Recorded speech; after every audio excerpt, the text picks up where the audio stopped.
자, 우리가 그런 말을 많이 해요. 기도는 우리 영혼의 호흡이다. 그런 말을 많이 합니다. 우리가 사람이 호흡을 멈추면 생명이 끊어집니다. 마찬가지로 성도의 이 기도가 멈춰지면 영혼이 죽습니다. 영혼이 죽는다는 것은 우리 신앙이 죽는 겁니다. 그래서 우리는 늘 기도를 해야 되는데 문제는 기도를 어려워한다는 거예요. 기도를 어려워합니다. 기도를 어려워하니까 기도를 안 해요.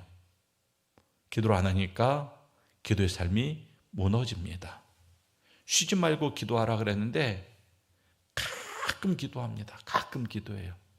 여러분들 가슴에 손을 얹고, 저도 여러분들 금요기도를 나오시는 분이니까 그래도 양심에 거리끼는 그런 대답은 안 할 것 같아요. 가슴에 손을 얹고 생각해 보십시오. 교회에 오는 곳 외에, 교회 장소 외에, 그리고 식기도 외에 여러분들이 어디서 기도하는지. 나는 식기도할 때 빼놓고 또 교회 와서 예배드릴 때 빼놓고 나는 정기적으로 내가 기도하는 곳이 있다. 그러면 정말 여러분들의 삶은 아주 상위 0.1% 안에 드는 그러한 성도입니다. 무슨 말입니까? 기도를 안 한다라는 거예요. 왜 기도를 안 할까요? 어렵거든요. 기도가 어렵습니다. 자녀들이 부모 앞에 와서 막 대화를 잘하는 자녀들이 있어요. 엄마 오늘 무슨 일이 있었어요? 저런 일이 있었어요? 이래요 저래요.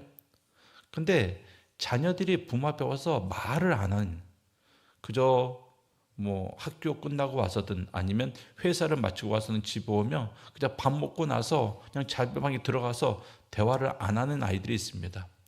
부모와 자녀들의 대화가 원만하지 않은 것은요, 내성적인 게 아니에요. 원래 말이 없는 게 아닙니다. 부모와 자녀가 대화가 없는 것은 관계가 어긋났기 때문에 그래요. 관계가 어긋난 거예요. 제가 제가 또 그 교수님 또 이름이 생각이 안 나네요. 부부 상담 같은 거 하면서 굉장히 직설적으로 막 사이다 같은 말을 막 쏟아붓는 그 교수님이, 맞아요, 이효선. 맞아. 제가 한참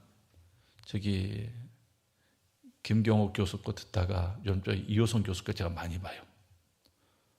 또 오늘 또 하나 봤거든요, 유튜브에서. 그런데 몇 년째 부부가 얘기를 안 해요. 일주일에 10마디 한다. 그런 부부 상담 사례를 봤거든요. 대화를 안 하는 것은 관계가 끊어진 겁니다. 관계가 원만하면요, 평소에 말을 많이 하든지 말을 적게 하든지 성격이 내성적이든지 외향적이든지 관계가 원만하면 대화가 잘 돼요. 대화가 안 되는 건 관계가 끊어진 겁니다. 기도가 그래요. 하나님 앞에 기도가 안 된다. 그건 하나님과 관계 문제가 있는 겁니다. 하나님과 관계가 문제가 없으면요, 언제 어디서든지 기도가 잘 나와요. 기도가 잘 나온다는 것은 아주 능수능란하게 막 언어가 툭툭 나오는 게 말하는 게 아닙니다. 짧은 언어일지라도 어디서든지 기도가 막히지 않고 있는 그 자리에서 하나님을 부르고 대화를 주고받는다는 거예요. 시간이 짧아도 괜찮아요. 그걸 어려워하지 않습니다. 근데 많은 성도가 기도가 힘들대요. 왜 그렇습니까? 하나님과의 관계가 어색한 거예요. 어색한 것, 친하지 않은 것, 좀 더 나쁘게 말하면 관계가 어긋난 겁니다. 자, 예레미야 33장의 배경 우리가 한번 좀 살펴보기를 원하는데, 지금 예루살렘이 바벨론 군대에 포위되어 있습니다. 왜 포위되어 있을까요? 범죄했기 때문에. 그들의 하나님의 말씀을 떠나고 우상 숭배했기 때문에 하나님이 지금 바벨론이라는 채찍 몽둥이를 들어가지고 유다 백성들, 예루살렘 거민을 내려치고 있는 겁니다. 근데 하나님께서 그냥 때리십니까? 아니죠. 늘 누구를 보내서 경고의 말씀을 주십니까? 선지자를 보내서 경고의 말씀을 주세요. 이때 하나님께 부름받았던 선지자가 바로 예레미야 선지자입니다. 예레미야 선지자, 눈물의 선지자. 왜 눈물의 선지자인가? 이 사람 정말 눈물 흘리면서 전할 수밖에 없는 그런 참담한 소식을 전하댔거든요. 그래서 바로 이 남유다가 예루살렘이 망한다라는 그 소식을 전해왔습니다. 그래서 정말 그 가슴이 찢어지는 심령을 가지고 백성들에게 왕 앞에서 고관 대작들 앞에서 열심히 이 말을 선포합니다. 너희는 바벨론에 망하게 될 것이다. 바벨론이 이 땅을 침공하고 너희는 포로로 끌려가게 될 것이다. 자, 그러면 예루살렘 사는 거민들 입장에서 또 왕이나 귀족들 입장에서 이 예레미야는 어떤 사람입니까? 매국노죠. 매국노예요. 적과 싸우는데 우리는 적에게 망할 것이다, 그것을 외치고 다닙니다. 이것은 국가의 사기를 떨어뜨리는 문제입니다. 매국노 같은 존재예요. 그래서 이 예레미야를 잡아서 시위대 뜰에 가뒀다, 그렇게 말했습니다. 감옥에 가둔 거예요. 지금 나라가 풍전등화의 상황에 빠져 있습니다. 곧 망할 거예요. 근데 아직까지 왕이나 백성들은 정신을 못 차리고 있습니다. 나라가 무너지고 성전이 불타오르고 백성들은 포로로 끌려가는 그 절망의 한가운데서 그때 하나님께서 이 예레미야에게 말씀하십니다. 너는 내게 부르짖으라. 내가 내게 응답하겠고 내가 알지 못하는 크고 은밀한 일을 내게 보이리라. 무슨 말입니까? 지금 이렇게 어려운 상황 가운데 하나님께서 위로의 말씀을 주는 게 아니죠. 이건 위로가 아니에요. 왜? 무너질 것이기 때문에. 무슨 말씀입니까? 너희가 다시 한번 나에게 기도해라, 이렇게 강력한 기도로 지금 이들을 초청하고 있는 겁니다. 1절 말씀 보면 예레미야가 아직 시위대 뜰에 갇혀 있을 때 여호와의 말씀이 그에게 두 번째로 임하니라 이르시되, 그렇게 말씀하고 있는데, 이 시위대 뜰은 왕궁 경비대 강림 장소로 일반 죄수들, 사기치고 폭행하고 도둑질한 사람들이 갇히는 곳이 아닙니다. 이것은 정치범들이나 고위층들이 갇히는 곳이에요. 왕의 심기를 어지럽히는 사람들이 가는 곳입니다. 그곳에 지금 예레미야가 갇혔습니다. 국가가 망할 것이다 했으니까 당연히 갇혀야죠. 오늘날 치면 국가보안법 그런 거 되겠습니다. 아무튼 그래서 감옥에 갇혔어요. 예레미야는 정말 나라를 사랑하는 사람입니다. 지금 바벨론이 예루살렘城을 딱 둘러쌌는데 예레미야의 마음은 하나님께서 우리에게 힘을 주시고 우리의 역사 가운데 늘 그랬던 것처럼, 그래도 우리가 바벨론에 고난은 당하지만 하나님께서 우리를 능히 이기게 하셔가지고 바벨론을 물리치고 우리가 다시 회복되지 않을까라는 그런 마음을 계속해서 갖고 있었을 겁니다. 왜? 예레미야도 이스라엘 사람이니까. 근데 하나님께서는 어떤 말씀을 주십니까? 망할 것이다, 성전이 무너질 것이다, 포로로 끌려갈 것이다. 그래서 예레미야도 어쩔 수 없이 안타까운 마음을 가지고 그대로 전하고 있습니다. 하나님께서 그 말씀을 주셨기 때문에. 자기는, 예레미야는 이 바벨론의 위기에서 벗어났으면 좋겠는데 하나님께서 망할 것이다, 이 말씀을 주셨기 때문에 그대로 전하고 있습니다. 그런데 왕을 비롯해서 모든 백성들이 그 말씀을 거부하는 거예요. 그리고 그 말씀을 전한 선자를 핍박하고 있습니다. 자, 정치적으로, 군사적으로 지금 나라가 망할 위기에 처해 있습니다. 그리고 무엇보다도 그러한 나라를 구원해낼 사람은 하나님의 사람들밖에 없는데, 왕도 대신들도 백성들도 우상숭배에 빠져 있고 하나님의 말씀을 거부하고 있고, 나라도 정신 차려가지고 나라도 좀 몸이 자유로워가지고 계속해서 하나님의 말씀을 선포해야 되는데 갇혀 있어요. 갇혀 있습니다. 성경 보면요, 먹을 것도 안 주세요. 먹을 것도. 지금 인간적으로도 신앙적으로도 종교적으로도 정치적으로도 모든 것이 암울한 상황입니다. 절망적인 상황입니다. 그때 하나님의 말씀이 임했다라는 거죠. 그때 모든 상황이 정리된 다음에 하나님의 말씀이 임한 게 아니라, 예레미야가 감옥에서 풀려난 다음에 하나님의 말씀이 임한 게 아니라, 감옥에 갇힌 그 상황 속에서 가장 암울한 그 장소에서 모든 것이 꽉 막힌 그 자리에서 하나님께서 말씀하셨다라는 것입니다. 무슨 말이냐? 하나님께서는 우리의 삶에 무너진 것들이 있습니다. 우리의 삶에 무너진 것들이 있어요. 어긋난 것들이 있습니다. 그런데 그런 것들을 기도의 장애물로 하나님은 여기지 않아요. 아, 네가 너무 지금 삶이 어렵겠구나, 너무나도 힘들겠구나, 그럼 지금은 기도하지 않아도 돼. 어느 것 그런 게 좀 회복된 다음에 그때 나중에 기도해. 그렇게 여기지 않으세요. 하나님은 우리의 상황이 어떠하든지 그 상황 가운데 능히 기도해야 되고 기도할 수 있는 존재로 우리를 여기고 있습니다. 그래서 지금 가장 암울한 상황 속에서 하나님께서 기도에 초청을 하고 있는 거야. 너는 내게 부르짖으라. 무슨 말이냐?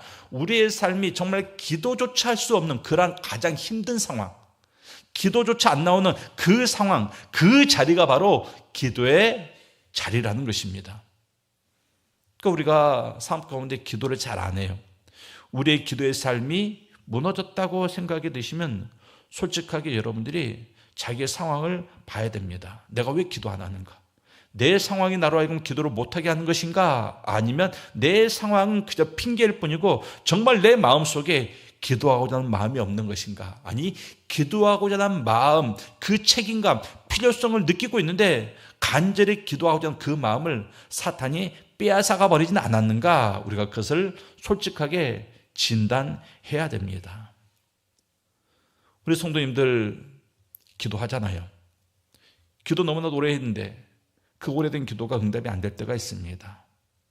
또 무엇인가를 정말 열심히 했는데 정말 순수하게 믿음을 가지고 내 개인의 그런 어떤 욕심 하나도 없이 정말 열심히 요즘 믿음으로 일했음에도 불구하고 상처만 받고 실망한 그러한 일들이 있을 수 있습니다. 교회 안에서 영적인 일이 되었던 아니면 사업적인 일이 되었던 아니면 가정에서 일이 되었던 우리가 너무나도 바쁘고 또 때로는 무너진 그러한 삶을 우리가 살 수가 있다는 것입니다. 그런데 우리는 그런 것들을 핑계 삼아가지고 우리의 기도의 삶을 서서히 무너뜨립니다. 하나님께서는 그럴 때 너희가 기도의 성을 쌓아야 된다. 너희가 그럴 때 기도의 재단을 쌓아야 된다 말씀하고 있는데 우리는 그때 기도의 재단을 허물어뜨리고 있다는 것입니다. 기도해도 안 되는데. 기도해도 안 되는데. 기도 그거 그냥 하는 거지. 그저 기도하려니까 하는 거지. 정말 그런 사람 많아요. 기도하려니까 하는 거지. 마음 가운데 간절함을 가지고 사모함을 가지고 지금도 하나님께서 바로 내 앞에 계셔서 우리의 기도를 받으신다라는 그런 생각 전혀 없이 그저 그냥 교회에 가서 기도하려니까 하는 거지. 그런 기도. 기도 아닌 거죠. 그 주문이죠. 그건 기도 아니에요. 그런 것들을 우리가 기도라고 해놓고 이제는 삶이 어려우면 그것조차 안 해요. 그것조차 안 합니다. 왜? 그동안 기도 아니었기 때문에 삶이 어려우면 그것조차 안 해버립니다. 근데 정말 하나님께서 내 앞에 계시다. 이것을 확신하는 사람은 삶이 어려울수록 더 하나님 앞에 메어 달리게 되어 있습니다. 어떤 선교사가 아프리카에 가서 선교 사역을 하는데 10년째 사역을 하는데 얼마나 그 힘든 상황 가운데 눈물을 흘리면서 기도를 많이 했겠습니까? 정말 기도하고 아프리카 그 어려운 상황 가운데 삶이 무너진 사람들, 병든 사람들 찾아가서 기도해주고 그들의 구원을 위해서 정말 열과 성의를 다해서 사역을 했습니다. 그런데 10년 동안 한 명의 회심자도 나오지 않았대요. 한 명의 회심자도. 그래서 자기를 이제 이쪽 아프리카에 파송한 그 교회에 편지를 썼습니다. 저는 지금 기도가 하늘에 닿고 있는지조차 모르겠습니다. 내 기도 생활이 무너졌습니다. 왜? 응답이 없으니까. 근데 그로부터 3년 후에 그 마을에 갑자기 성령의 바람이 불어닥치면서 굉장히 많은 사람들이 예수를 영접하고 그 마을을 중심으로 해서 지역에 복음화 되는 그런 부흥의 역사가 일어났다 그래요. 그것을 보고 이 선교사가 훗날 이렇게 고백했습니다. 기도가 무너진 것처럼 느껴졌던 그 10년이 사실은 하나님이 가장 열심히 일하고 계셨던 시간이었습니다. 그렇게 고백하더라는 것입니다. 우리는 기도하면서 종종 그래요. 하나님께서 침묵하고 계신다. 하나님께서 침묵하고 계신다. 그걸로 위안을 삼아요. 설마 내 기도가 하나님께 거부당했다 그렇게 생각은 안 해요. 그저 내가 기도하는데 하나님께서 이제 침묵하고 계신 거야.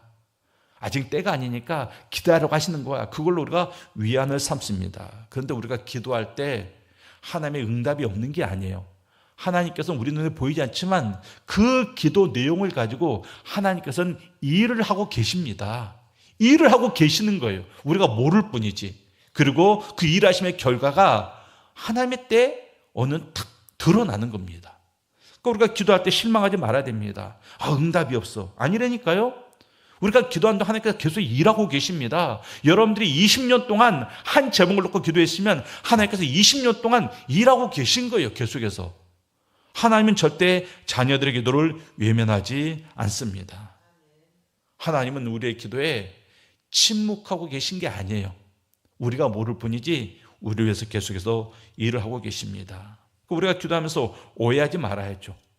하나님께서 침묵하고 계시는가 보다, 하나님께서 저 멀리 계시는가 보다, 하나님이 더 믿음 좋은 사람의 기도를 듣고 계시나 보다, 그리고 우리가 오해하면 어떤 일이 생깁니까? 점점 내 상황은 크게 보이고 하나님은 작게 보입니다. 그러면서 점점 기도의 자리를 떠나게 되는 거죠. 기도가 의무가 되고 기도의 자리에서 형식적으로 기도하고 그러다 보니까 기도가 부담이 되고 부담이 되니까 기도의 자리를 회피하게 되는 그런 일들이 벌어나게 됩니다. 보십시오. 에레미야에게 하나님께서 3절에서 기도를 명하시잖아요. 너는 내게 부르짖으라. 근데 그 전에 뭐라고 말씀하십니까? 2절 말씀 다 같이 한번 읽겠습니다. 2절 말씀. 자, 2절 말씀입니다. 자, 여러분들 성도는 한 목소리로 읽겠습니다. 시작. 이를 행하시는 여호와, 그것을 만들며 성취하시는 여호와, 그의 이름을 여호와라 하는 이가 이와 같이 이르시도다. 자, 하나님께서 2절 말씀에 먼저 자기 자신을 이렇게 말씀하고 있습니다. 나는 여호와다. 일을 행하는 여호와다. 만들고 성취하는 여호와다. 그러면서 그 다음에 너는 나에게 부르짖으라 이렇게 말하고 있는 거예요. 행하신다. 만드신다. 성취하신다. 현재 진행형으로 썼거든요. 현재 진행형이라는 것은 말씀하신 그때뿐만이 아니라 그때부터 지금까지 계속해서 일이 진행되고 있는 걸 말해요. 그러니까 하나님은 지금도 우리를 위해서 행하시고 만드시고 성취하고 계십니다. 그렇기 때문에 너는 나에게 기도해라. 이것을 우리에게 지금 선포하고 있는 겁니다. 하나님께서 예레미야에게 말씀하신 이 시점 언제라고요?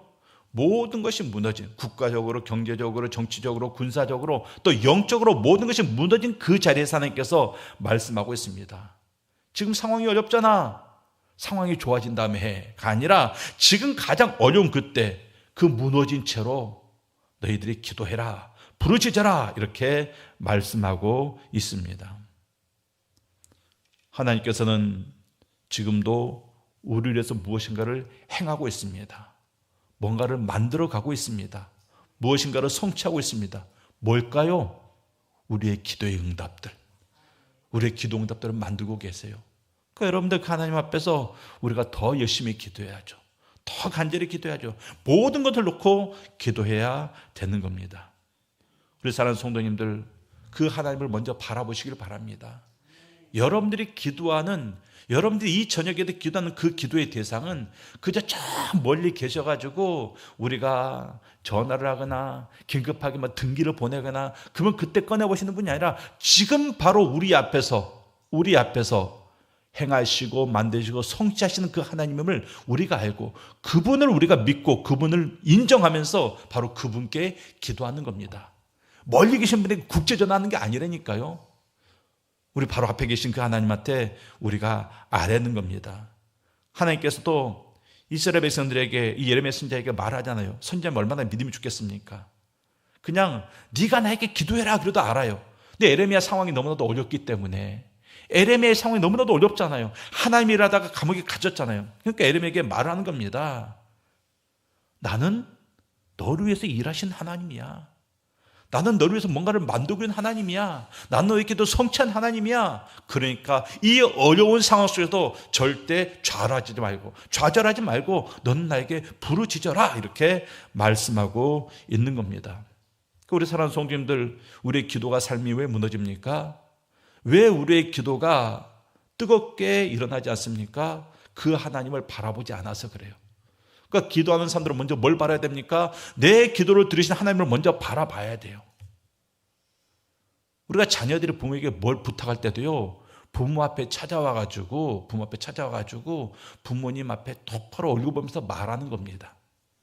제가 저했던 교회에서 이제 뭘 맡아서 일을 하고 있는데 전화가 왔어요. 이제 선교를 준비하는데 급하게 막 몇백 명씩 이제 비행기 표를 예약을 해야 되거든요. 여행사에. 그러니까 이제 비행기 좌석 잡는 게 쉽지 않아요. 모든 사람들 한참 이제 선교를 7월달, 8월달 가고 또 이제 12월달, 1월달 가기 때문에 한참 성수기 때 비행기 표를 잡는 게 어렵습니다. 그래서 몇 달 전부터 그걸 준비를 해요. 근데 이제 갑자기 전화가 왔어요. 어떤 선교팀을 왔던 사람한테서. 뭘 해야 되는데 지금 당장 돈이 몇 천만이 나가야 되는데 그걸 결제를 해달래요. 전화로. 그 좋은 일인 줄 알아요. 그거 당연히 해야 되는 줄 알아요. 저 알고 있어요. 지금 좀 저거 해야 된다. 그런데 전화로 그걸 결제해달라요. 수천만 원을. 와, 쟤 미쳤냐 그랬어요. 교회 돈 수천만 원 쓰면 어떻게 전화해가지고서 결제해달라 그러냐. 당장 서류 준비해가지고 와라. 담당 교육자 오라 그러고 책임자 오라 그러고 준비원장 오라 그랬어요. 내 눈앞에 보여라. 내가 안 봐도 알아요. 무슨 내용인지. 돈이 그때 나가야 돼요. 근데 타이밍을 놓친 거예요. 준비 안 했거든. 근데 전화로 허락해도 돼요. 먼저 조치하고 나중에 보고받아도 됩니다. 그런데 교회 돈을 그저 전화로 해가지고 이거 해주세요. 그건 아닌 것 같아요. 그래서 문서 가지고 지금 만들어 와라 그랬어요. 와라. 여러분들, 하나님 앞에 우리가 기도할 때는요, 그냥 하나님 앞에 나가는 거예요. 하나님께서 안 들어줄지도 몰라. 거부할지도 몰라. 나는 하나님의 괜히 어려워. 난 그분 앞에 가면 괜히 난 쪼그라들어. 그러니까 그냥 문자 보내듯이, 전화로 통보하듯이, 얼굴 안 보면 그만큼 편하거든요. 그냥 얼굴 안 보고 그냥 문자 보내듯이, 전화하듯이 그런 식으로 기도하는 사람들이 많다라는 것입니다. 아니죠. 내 기도 내용이 얼마나 중요한 겁니까, 여러분들? 그러면 하나님 앞에 나와야죠. 하나님 앞에 나와가지고 어려워하지 말고, 어렵더라도 불편하더라도 하나님 앞에 나와서 하나님께 직접 아뢰야죠. 그러니까 우리의 기도의 가장 중요한 실수는 뭡니까? 하나님 앞에 나가지 않고 자꾸 입으로만 하는 거예요. 하나님 앞에 나가지 않고 내 기도를 드린 하나님 인정하지 않는 겁니다. 하나님 기분 나쁘세요. 사랑하는 성도님들, 기도의 시작은 무엇입니까? 하나님을 바로 바라보는 겁니다. 그 앞에 나가는 겁니다. 그리고 말하면 돼요. 길게 말하든 짧게 말하든 조리 있게 말하든 어눌하게 말하든 기뻐하며 말하든 슬퍼하며 말하든 그저 앞에 나와서 말하면 부모는 다 듣게 되어 있습니다. 자식 이기는 부모 없다 그러죠. 하나님도 마찬가지예요. 자식이 이기지 못합니다. 그래서 우리가 말하면 들어주신다라는 것이에요. 단 어떻게? 문자 보내지 말고 전화로 하지 말고 나와서 하라는 겁니다. 나와서 하나님 앞에서 그런 마음으로 우리가 기도를 해야 됩니다. 여러분, 오늘 저녁에도 기도하러 나왔는데 하나님이 저 멀리 계신 것처럼 느껴지는 분들이 있을 겁니다. 그렇게 기도하지 말라니까요. 하나님이 지금 내 기도를 들으시기 위해서 이 자리에 먼저 와 계시고, 내가 기도할 때 바로 내 앞에서 또 내 옆에서 내 위에서 내 안에서 내 기도에 귀를 쫑긋 기울이고 계신다 하면 바로 내 기도를 들으시기 위해서 여기까지 날 찾아오셨다, 그런 마음으로 그 하나님께 우리가 기도를 해야 되는 겁니다. 그럴 때 진실한 기도가 나오는 겁니다. 그럴 때 부르짖는 기도가 나오는 거예요. 보니까 너는 내게 부르짖으라 그랬습니다. 부르짖으라. 이 카리라는 단어인데 이것은 단순히 소리 높여서 말해라 이걸 말하는 게 아닙니다. 간절히 호소하는 겁니다. 내 내면에서 터져 나오는 기도를 하라, 이것을 말씀하고 있는 겁니다. 그래서 구약 성경에서 이 단어는 아주 절박한 상황 가운데 하나님의 이름을 부를 때 이 단어가 쓰였습니다. 카리라는 단어가 쓰였어요. 그리고 이 행위, 하나님께 부르짖는 이 행위를 곧 예배와 기도의 핵심 동작으로 반복해서 사용하고 있습니다. 그러니까 너는 내게 부르짖으라, 명령이죠. 그러면서 초청이에요. 네가 그 어려운 가운데서 지금 기도의 자리로 나와라 하고 초청하는 겁니다. 하나님께서 먼저 말씀을 걸어오셨습니다. 그러니까 기도는 우리가 하나님께 찾아가는 게 아니죠. 기도함으로 말미암아 우리가 하나님을 찾아가는 게 아니라 이미 우리의 기도를 들으시기 위해서 귀를 쫑긋 세우고 있는 그 하나님 앞에서 우리가 반응하는 게, 이게 기도예요. 이게 바로 기도입니다. 에레미야가 감옥에 갇혀 있었지만 기도는 갇히지 않았습니다. 우리의 상황에 모든 것들은 맡겨 있어도요, 기도의 문은 절대 맡기지 않습니다. 기도는 모든 장벽을 뚫고 하늘 보좌에 상달됩니다. 하나님께 닿습니다. 그래서 시편 기자는 고백하고 있습니다. 내가 깊은 곳에서 주께 부르짖었나이다. 저 깊은 곳에서 기도할지라도 하나님께서는 다 들으신다, 이것을 말씀하고 있습니다. 아니, 그 깊은 자리가 도리어 하나님께 온전히 집중하면서 기도할 수 있는 아주 가장 최선의 기도의 처소가 될 수 있는 겁니다. 여러분들, 무너진 자리가 있으면 그 자리가 기도의 자리다, 그렇게 생각하시면 됩니다. 하나님의 초청에 응답하는 것, 이것은 바로 기도의 습관을 만드는 거예요. 하나님은 금요일 저녁에만 초청하지 않습니다. 우리가 살아가는데 수시로 하나님 우리를 초청해요. 수시로 하나님께서 너 지금 기도해야지. 너 지금 내게 부르짖어야지. 너 지금 내게 침묵으로 기도해야지. 너 지금 내 이름을 불러야지.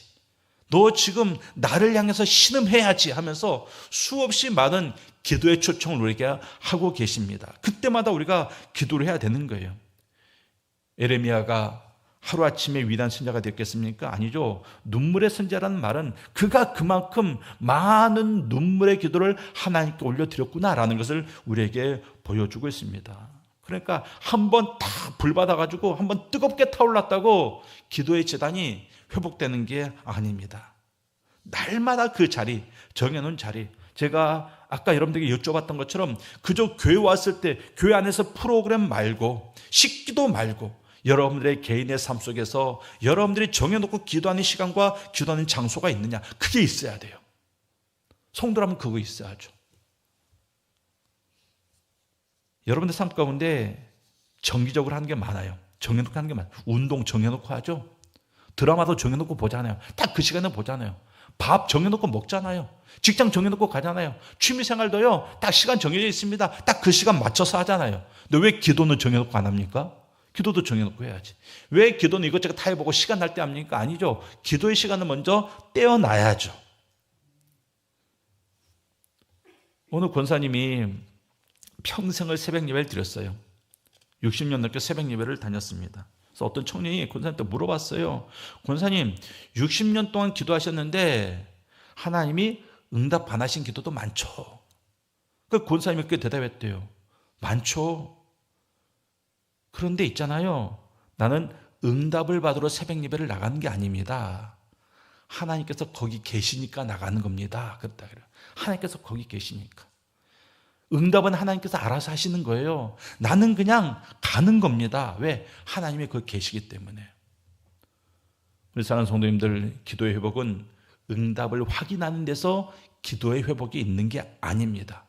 여러분들이 기도했는데 응답을 얼마나 많이 받았느냐, 그것이 우리의 기도의 삶을 다시금 세워 일으키는 게 아니라는 것입니다. 내 기도를 들으시는 그분이 거기 있다. 그 믿음 하나. 그 믿음 하나로 우리가 기도의 자리를 서게 되는 것이고, 그 자리가 우리의 기도의 삶을 회복시키는 겁니다. 그러니까 우리는 영적 간절함이 있어야 돼요. 내 기도를 반드시 들으시는 그 하나님 아버지가 바로 그곳에 있다라는 그 확신, 그리고 내가 구할 때마다 반드시 들으신다라는 그 확신, 그리고 지금 당장 내 눈에는 보이지 않지만 내가 기도하는 순간 하나님은 내 기도 응답을 위해서 일하시고 계신다라는 확신이 우리에게 있어야 됩니다. 3절 말씀 보면 하반절에 이런 말씀이 있습니다. 내가 내게 응답하겠고 내가 알지 못하는 크고 은밀한 일을 내게 보이리라. 응답하겠고, 하나님께서 응답하신대요. 이 응답하신다, 아나라는 단어가 쓰였는데 이것은 어떤 뜻입니까? 상대방을 향해 몸을 돌려 주목한다라는 뜻이 있어요. 상대방을 향해 몸을 돌리고 주목한다. 우리가 기도할 때 하나님께서는 단순히 답장을 보내는 게 아닙니다. 우리가 기도할 때 뭐 한다고요? 몸을 돌려서 우리를 주목하시는 분이 바로 하나님이십니다. 그것을 응답하겠고 이렇게 표현하고 있습니다. 또 크고 은밀한 일을 보이라. 크고 은밀한 일은 뭡니까? 아주 요새화된 그런 곳을 말하는 거예요. 그래서 인간의 힘으로는 도저히 접근할 수 없는 그러한 곳을 말합니다. 감추어진 곳. 그런데 하나님께서 오직 하나님만이 보여주시는 그곳을 우리에게 보여주신다라는 것이에요. 그러면서 이 33장 우리가 읽진 않았지만 14절부터 26절까지 이 크고 은밀한 일이 무엇인가라는 설명하고 있는데 그게 무엇입니까? 예수 그리스도로 말미암아 이 땅의 온 인류가 구원을 얻게 될 것이다. 그것을 결론적으로 말씀하고 있습니다. 생각해 보세요. 지금 나라가 이 바벨론을 말미암아 지금 곧 망할 위기에 있습니다. 예레미야는 반역자가 돼서 감옥에 갇혔습니다. 그때 하나님께서 예레미야가 너는 내게 부르짖으라 말했어요. 그럼 그때 예레미야가 어떤 기도를 하겠습니까? 하나님, 우리나라가 이 바벨론의 침략으로부터 구원하게 해주세요. 우리 민족이 범죄했습니다. 우상숭배했습니다. 그래서 하나님께서 바벨론을 몽둥이 삼아서 우리를 심판하시는데 우리 민족이 속히 우상숭배로부터 돌아와서 하나님의 백성으로서 다시금 우리가 바른 믿음을 갖게 하여 주시옵소서. 그리고 하나님, 왕으로부터 백성들까지 아직까지 이 상황을 파악하지 못하고 있습니다. 그들이 정신 차리게 하여 주시옵소서. 이런 기도 했을 것 같아요. 이런 기도. 근데 하나님께서는 그 기도를 통해서 어떤 일을 이루신다고요? 그 일을 통해서 크고 놀라운 일을 이루신다 말씀하고 있습니다. 크고 놀라운 일은 제가 앞서 말했잖아요. 인간의 지혜와 생각으로는 감히 도달할 수 없는 일. 자, 바벨론으로부터 나라가 구원받는 것, 충분히 인간의 생각으로 생각할 수 있는 거예요. 또 백성들이 과거에도 많이 그랬으니까 위기가 왔을 때마다 선지자들이 외쳤으면 다시금 그들이 돌아가지 않았습니까? 돌이켰잖아요. 그것도 충분히 생각할 수 있는 일입니다. 그런데 하나님께서는 넌 내게 부르짖어라. 크고 놀라운 일을 보이리라. 그럼 도대체 크고 놀라운 일은 어떤 일인가? 단순히 바벨론의 침략으로부터 나라가 구원받는 그 일이 아니라 여기서 말하는 크고 놀라운 일은 그것보다 훨씬 더 놀라운 일을 말하는 겁니다. 그것이 무엇이라고요? 예수 그리스도로 말미암아 이 땅 가운데 참된 구원의 역사가 있게 될 것이다. 이것을 하나님께서 이루신다라는 것입니다. 무엇을 통해서? 에레미야의 부르짖음의 기도를 통해서. 그래서 사랑하는 성도님들, 우리가 기도하면요, 하나님께서는 단순히 우리의 요구 딱 그거 들어주시기 위해서 일하시는 분이 아닙니다. 하나님은 우리의 기도를 통해서 무엇을 하신다고요? 훨씬 더 큰 놀라운 일을 이루신다. 이것을 말씀하고 있습니다.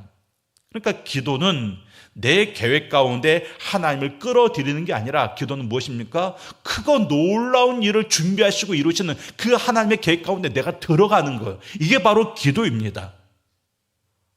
그러니까 우리가 기도하고 나서 내 요구가 들어지지 않았네?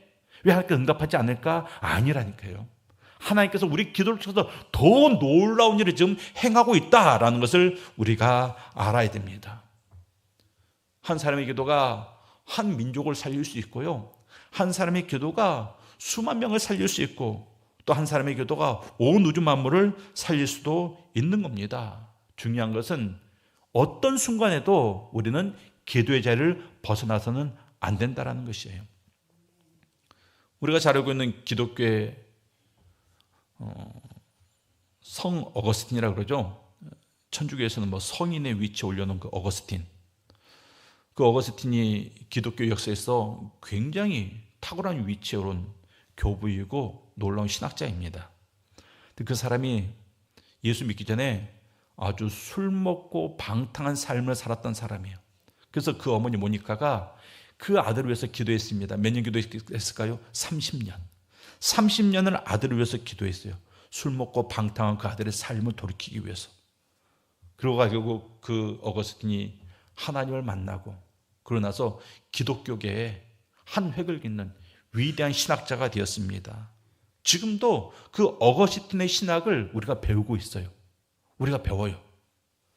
여러분들, 그 어머니의 모니카의 기도는 단순히 내 아들 정신 차리게 해주시옵소서 그 기도였습니다. 근데 그 기도를 하나님께서는 크고 놀라운 일을 이루시잖아요. 단순히 한 아들이 돌이키는 것을 그치지 않고 전 세계 기독교의 그 교리를 집대성하는 놀라운 신학자로 만들어가서 이 어거스틴 때문에 이 교회의 교리가 조직신학이 굉장히 바르게 세워지는 그런 역사가 있게 되었습니다. 기독교를 위해서 한 신학자를 예비하신 거예요. 어머니의 기도를 통해서. 이게 바로 하나님께서 보여주시는 크고 은밀한 일입니다.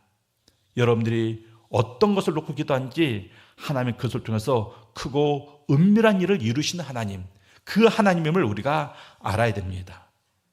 이 자리에 나와 계신 분들 가운데 정말 기도는 하는데 오랫동안 응답이 없어가지고 지친 심령을 가지고 있는 분이 분명히 있을 겁니다. 분명히 기도했는데 응답이 없어요. 그럼 또 내가 다른 내용으로 기도를 해야 되나? 똑같은 주제인데 내가 또 다른 식으로 표현을 해봐야 되나 하면서 무슨 말을 해야 될지 몰라서 막막해하는 그런 분도 있을 수 있습니다. 그런데 바로 이 자리에서 하나님께서 우리에게 말씀하고 있습니다. 너는 내게 부르짖으라. 내가 응답하겠고 크고 은밀한 일을 내게 보이리라. 이 말씀이 이 시간 여러분들에게 주신 말씀임을 여러분들이 알고 지금 바로 여러분들 앞에 있는 그 하나님, 그 하나님을 믿고 신뢰하는 가운데 내가 기도하면 내 기도를 위해서 일하시고 또 그 기도를 통해서 주님의 놀라운 일을 이루시는 그 하나님을 소망하면서 이 시간 여러분들 기도하십시오. 많은 말을 할 필요 없습니다. 그냥 여러분들이 부르짖으면 돼요. 간절한 마음으로 눈물이어도 되고 한숨이어도 됩니다. 신음이어도 됩니다. 그 부르짖음의 그 마음을 하나님께서 오늘 시간 다 들으시고 여러분의 삶 가운데 정말 놀라운 일들을 이루어주시는 그런 역사가 있기를 주님의 이름으로 축원합니다. 기도하겠습니다.